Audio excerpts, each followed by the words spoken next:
अस्सलाम वालेकुम, मैं हूँ chef Samia Aamir and very warm welcome to my YouTube channel Samia's cooking hub.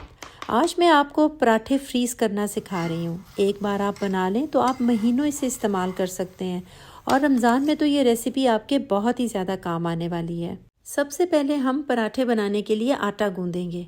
आप सफ़ेद या ब्राउन दोनों में से कोई सा आटा इस्तेमाल कर सकते हैं, लेकिन मार्केट में जो फ्रोज़न पराठे मिलते हैं वो चूँकि सफ़ेद आटे के होते हैं और आप लोग डिमांड भी उसी की कर रहे थे, इसलिए मैं आज सफ़ेद आटा इस्तेमाल कर रही हूँ। Let's get started. एक परात में मैंने 4 कप सफ़ेद आटा डाल दिया और उसमें 1 चाय की चम्मच नमक और 1 चाय की चम्मच चीनी डालकर अब हम उसे अच्छी तरह से मिक्स कर लेंगे। चीनी डालने से आटा मीठा नहीं होता, बल्कि चीनी डालने से पराठे क्रिस्पी बनते हैं और इनका कलर बहुत अच्छा आता है। अब हम ज़रूरत के मुताबिक इसमें पानी डाल देंगे और बिल्कुल आम जिस तरह से आप घर में रोटी बनाने वाला आटा गूंथते हैं उसी तरह से आपने आटा गूंथ लेना है।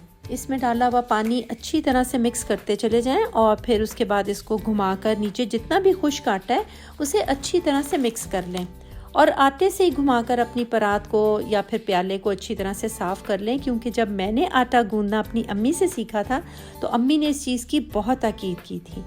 अब हम इसे 2 से 3 मिनट के लिए अच्छी तरह से गूंथ लेंगे। ये आटा ना तो बहुत नरम होना चाहिए और ना ही बहुत सख्त, बस आपने दरमियाना सा आटा गूंथ लेना है। इस स्टेज पर आप इसमें 1 टेबलस्पून ऑयल या फिर घी का डाल दें और उसको 1 से 2 मिनट के लिए गूंथ लें। इस तरह आटा मक्खन और मलाई की तरह हो जाएगा और पराठे बहुत ही परफेक्ट बनेंगे। एक बार आटे की साइड को चेंज करके कुछ देर के लिए फिर से गूंथ लें। अब आप देख रहे हैं कि आटा बहुत अच्छी तरह से गूंथा गया है, काफ़ी मुलायम हो गया और इसकी कंसिस्टेंसी सेट हो गई है, पानी अलग से बिल्कुल नज़र नहीं आ रहा। 2-3 बार इसको घुमा फिरा लें और फिर उसके बाद इसको प्याले में सेट करके एक रुमाल से कवर कर दें और इसको आधे घंटे के लिए ठहरने रख दें। आधे घंटे के बाद आप देखें कि आटा बहुत अच्छा सा सेट हो गया है और बिल्कुल मुलायम हो गया। इसकी निशानी ये है कि इसमें अब सुराख भी नज़र नहीं आ रहे। उसके बाद हम इसके अब पेड़े बना लेंगे। काउंटर पे मैंने थोड़ा सा खुश्क आटा छिड़क दिया और उसके बाद इसके ऊपर डो को यूँ रख के सेट कर दिया है। अब हम इसके बराबर के 10 पेड़े निकाल लेंगे। ये नॉर्मल सा साइज़ होगा, आप छोटे या बड़े भी अगर पराठे बनाना चाहें तो उसके मुताबिक आप इसके पेड़े बना लें। पेड़े बनाने का तरीका भी अगर आप देख लें तो हाथ पे आटे को रख के साइडों से घुमाकर इसको दरमियान में इकट्ठा कर लें और फिर 2 उंगलियों के बीच में प्रेस करके हथेली पर जब आप इसको घुमाएंगे तो बिल्कुल गोल पेड़ा बनेगा और इसमें क्रैक भी नहीं होंगे।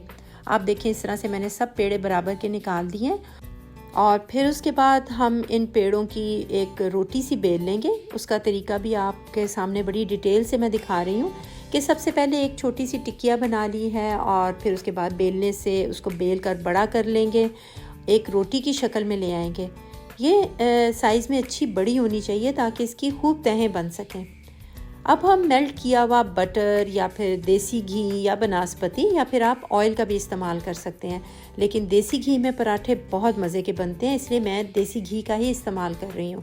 अच्छी तरह से हाथ या फिर ब्रश से घी लगा देने के बाद अब मैंने इसके ऊपर खुश्क आटा छिड़क दिया है और उसके बाद हम इसको यूं तह देंगे जैसे कि हम कागज़ का पंखा बनाते हैं ना, बिल्कुल उस तरह से तहें देकर और हाथ से अच्छी तरह से ऊपर से प्रेस करते चले जाएं। अब आप देखें कि मैंने पूरी रोटी को इसी तरह से तहें दे दी हैं और साथ साथ मैं इसको हाथ से ऊपर प्रेस करती जा रही हूँ ताकि ये ऊपर से बिल्कुल फ्लैट हो जाए। और उसके बाद इस पट्टी को हाथ से उठाकर आप जब काउंटर के ऊपर यूं पटकेंगे तो ये खूब बड़ी सी हो जाएगी। अब आप देखें कि इसको मैं यूं एक किनारे से पकड़कर रोल कर लूँगी। साइड से आप उंगली के साथ इसको प्रेस करते चले जाएं ताकि इसकी तहें बाहर ना निकलें। इसको अच्छी तरह से घुमाकर यूं शेप देने के बाद इसके किनारे को पेड़े के नीचे कर दें और हल्का सा हाथ से प्रेस कर दें। आप देखें कि कितना तय दर तय पराठे का पेड़ा तैयार हो गया है। इसी तरह से हमने तमाम पेड़े तैयार कर लिए हैं और इनको हम ढाँप के 10 से 15 मिनट के लिए रख देंगे।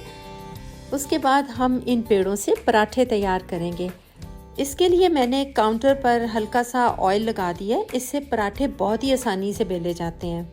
इससे पराठा बहुत अच्छे से फैल जाता है और बड़ी आसानी से बेल कर आप जितना भी इसको साइज़ का करना चाहें कर सकते हैं। आप देख रहे हैं कि मैंने इसकी साइड भी चेंज की है, इससे पराठा दोनों तरफ से ग्रीसी हो जाता है। आपने नरम हाथों से इसको बेलना है, बहुत ज़्यादा प्रेस नहीं करना ताकि इसकी तहें जो हैं वो खिली खिली से बने।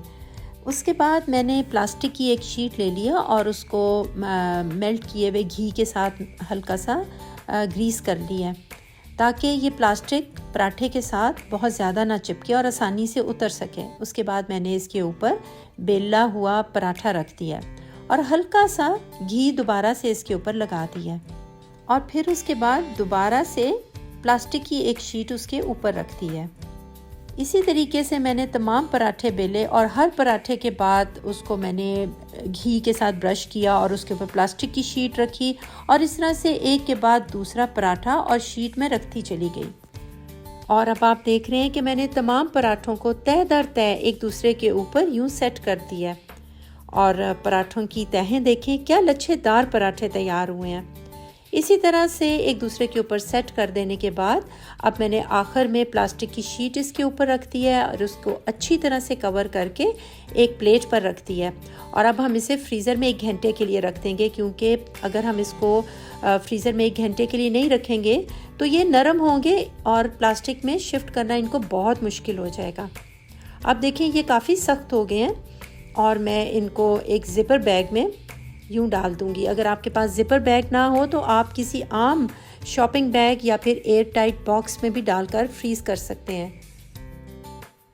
तो देखें जी कि हमारे पराठों को फ्रीज़ हुए 4 से 5 दिन हो चुके हैं और आज मैं आपको दिखाऊंगी कि इनका रिज़ल्ट कैसा रहेगा जब हम इन्हें फ्राई करेंगे। तवे को मैंने बहुत ज़्यादा गर्म नहीं किया, बस दरमियाना सा गर्म हुआ है तो मैंने इसके ऊपर 1 चाय की चम्मच घी का डालकर उसको अच्छी तरह से घुमा दिया ताकि तमाम तवे के ऊपर एक सा घी लग जाए। उसके बाद मैंने इसके ऊपर फ्रोज़न पराठा रख दिया, ये मेल्ट हुआ नहीं है। कुछ देर के बाद ही मैंने इसकी साइड चेंज करके इसको घुमा लिया है। आप इसको हाथ से भी घुमा सकते हैं और आप इसको किसी टोंग से भी घुमा सकते हैं, जो तरीका भी आपको आसान लगता है उससे आप इसको घुमा लें। इससे पराठा एक सा ब्राउन होता है।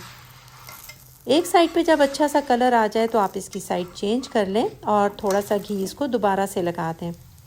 पराठे को हमेशा दरमियानी आंच पर घुमा घुमा कर पकाना चाहिए। इस तरह से इसकी तहें बहुत अच्छी तरह से खिलती हैं और पराठा बहुत क्रिस्पी तैयार होता है।